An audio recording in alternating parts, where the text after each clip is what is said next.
আমি শ্রদ্ধার সাথে স্মরণ করি এই প্রতিষ্ঠানের পিছনে যাদের আত্মত্যাগের বিনিময়ে এই প্রতিষ্ঠানটি প্রতিষ্ঠিত হয়েছে। আমি সর্বপ্রথম শ্রদ্ধার সাথে স্মরণ করি আমার বাবা অত্র প্রতিষ্ঠানের প্রতিষ্ঠাতা আলহাজ মনির আহমেদ চৌধুরীকে। আমি শ্রদ্ধার সাথে স্মরণ করতেছি আমাদের পাটোয়ারিবাড়ির হাজী জালাল আহমেদ চাচাকে। আমি শ্রদ্ধার সাথে স্মরণ করি ওনাদের সাথে যারা একত্রিত হয়ে আসলে এই প্রতিষ্ঠানের প্রতি সংগ্রাম দিয়ে গেছেন।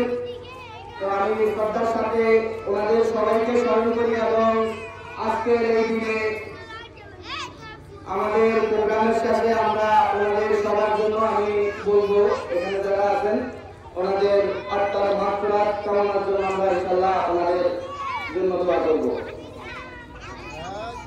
আলহামদুলিল্লাহ আমাদের এই প্রতিষ্ঠান একটা জিনিস, আমাদের এই প্রতিষ্ঠানে কিন্তু যথেষ্ট পরিমাণ স্টুডেন্ট আছে। তো আমরা ইনশাআল্লাহ চেষ্টা করলে এই প্রতিষ্ঠান, কারণ আমাদের গ্রামে আসলে আর কোনো প্রতিষ্ঠান নাই, তো এই প্রতিষ্ঠানটি আসলে দীর্ঘদিন থেকে আমরা ইনশাআল্লাহ পরিচালনা করতেছি, খুব সূক্ষ্মভাবে এবং সুন্দরভাবে আমরা পরিচালনা করতেছি।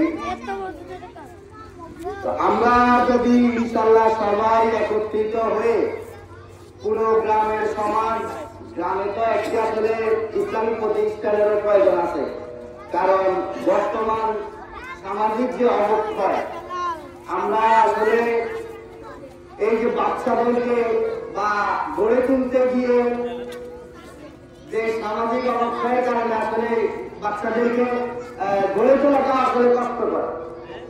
এই পরিস্থিতিতে আসলে ইসলামিক প্রতিষ্ঠান বা মনে করেন যে শিষ্টাচার বোধ, বাচ্চাদের মনে করেন যে শিষ্টাচার বোধ, আদব কায়দা থেকে শুরু করে সবকিছুর জন্য আসলে ইসলামিক জ্ঞানের বিকল্প কোনো কিছু না।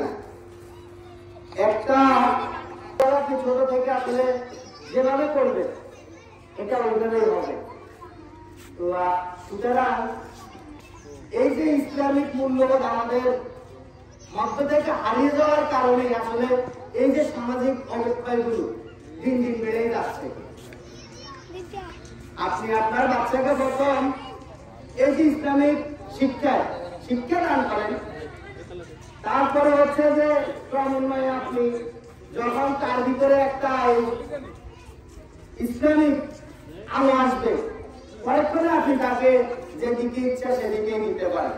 কিন্তু আপনার ফার্স্ট স্টার্টিং এ যদি আপনি আপনার বাচ্চাকে এই শিষ্টাচার বোধ, এই ইসলামিক মূল্যবোধ, এই জিনিসগুলো তার ভিতরে আলোয় আলোকিত করতে পারেন, ইনশাআল্লাহ তার ভবিষ্যৎ হয়তো সুন্দর হবে। আমি বেশি কিছু বলবো না। আমাদের আসলে প্রতিষ্ঠান উন্নয়নমূলক অনেক কিছুই প্রয়োজন, আমাদের আসলে ভবনের প্রয়োজন, আমাদের যথেষ্ট পরিমাণ স্টুডেন্ট আছে।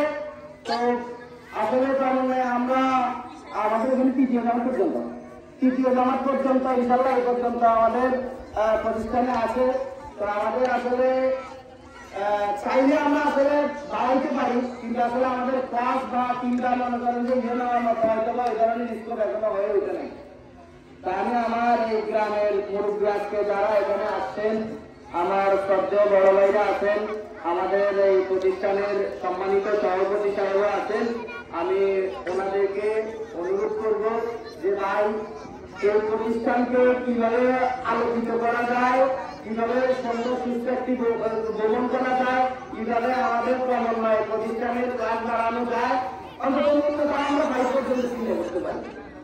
আমি বক্তব্য বেশি দীর্ঘায়িত করবো না। আশা করি সবাই ভালো থাকবেন, সুস্থ থাকবেন।